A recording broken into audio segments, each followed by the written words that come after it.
damn it, I missed it because I was on a phone call with the owner. All right, we're on the next one, and we have a Scotsman under-counter ice machine.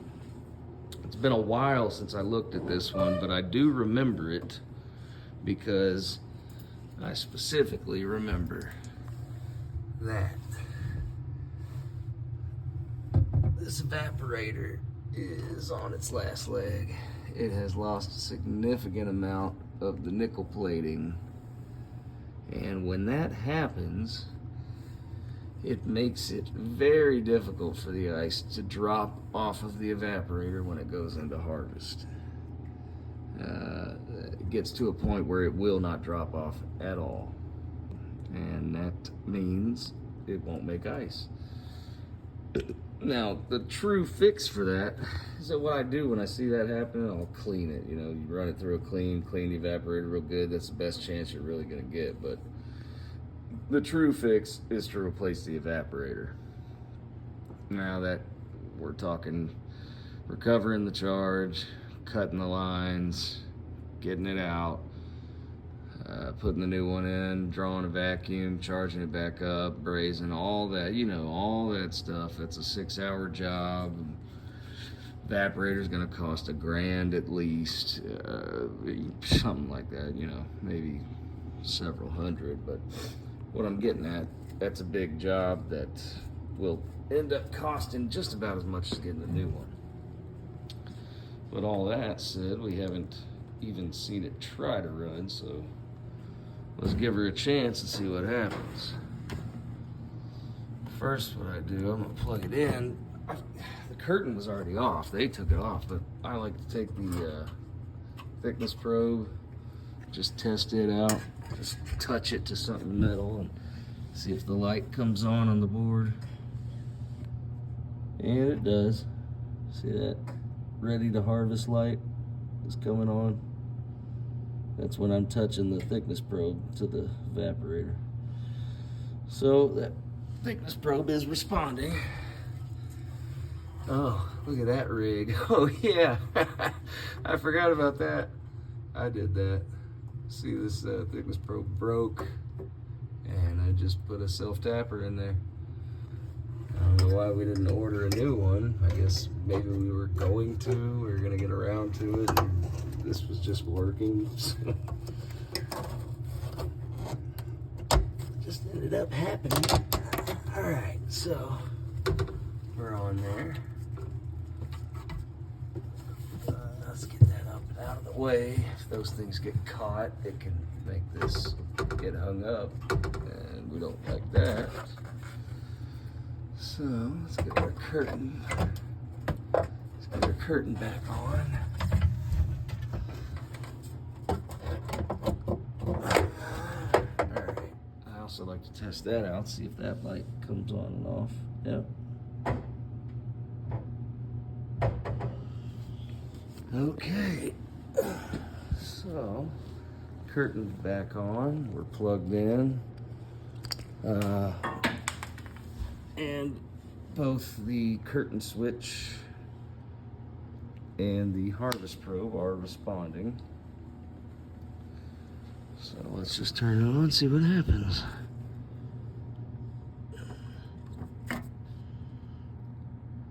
Okay, it thinks the bin is full, but I guess because the curtain was off, it was in that state. But now we are a pending freeze.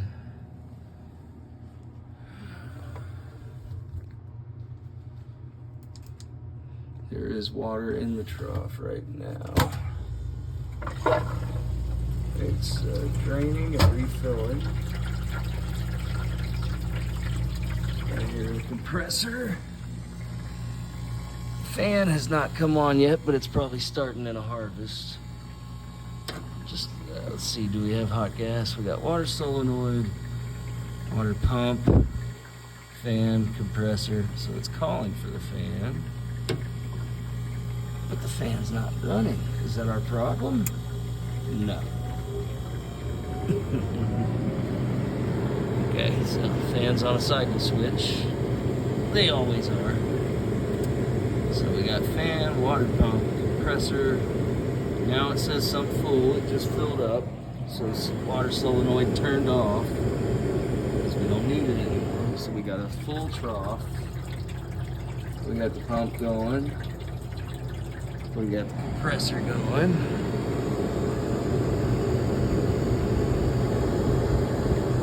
We got the fan going. Let's see.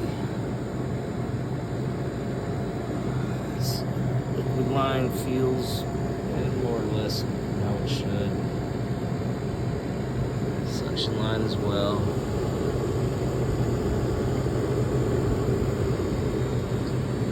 It's ready for a clean. Of course it is. Well, so far everything's looking alright. We got a real clean condenser. Somebody here knows a thing or two. They have the cover off, they have the curtain off, and they've been keeping the condenser clean. They're doing the best they can for this little guy.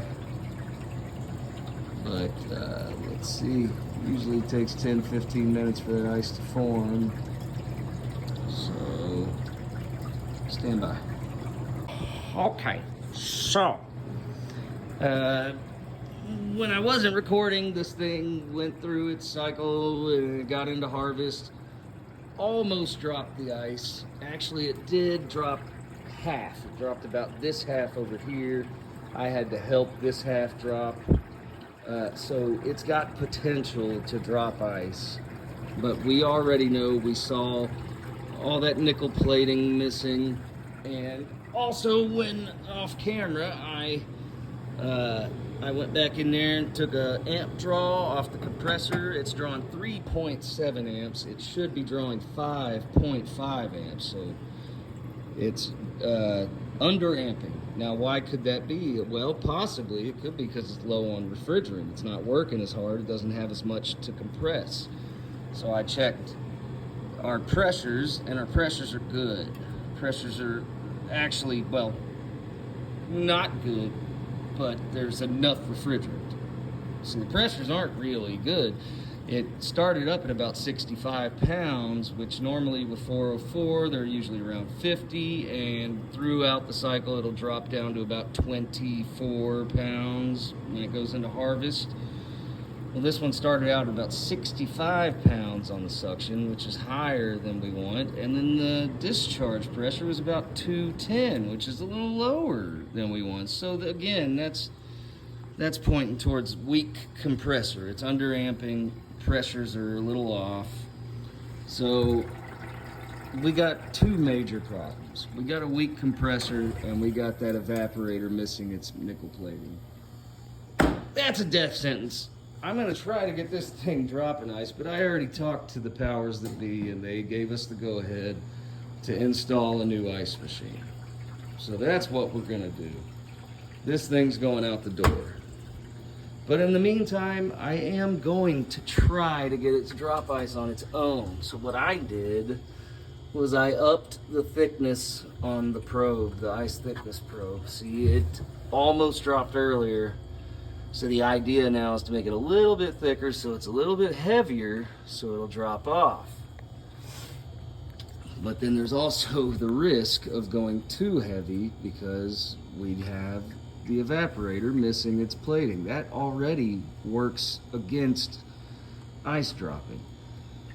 Missing that nickel plating makes the ice want to stick to that evaporator. So, you know, I want to make it thicker to help it drop, but it's also gonna possibly work against the ice dropping. But look at this, it might drop. Drop, drop, drop, drop. Drop the ice. Oh, come on.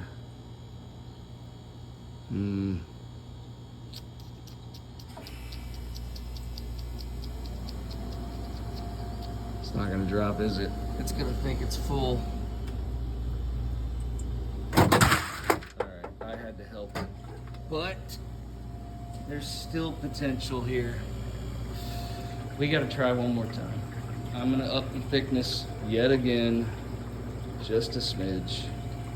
Stand by. Damn it, I missed it because I was on a phone call with the owner And I couldn't record at the same time as being on that phone call, but she did just drop ice. She just dropped ice right there on her own. I didn't touch it. So I'm going to get back on the horn with the owner and let her know, you know, they don't have to fret. They'll have, you know, at least, I mean, this isn't totally reliable. This thing's on its last leg, but I'd say they're going to have some ice until we get the new one in here. We don't have to be running to Kroger and getting bagged ice and all that. So we got that one down. Moving on to the next one.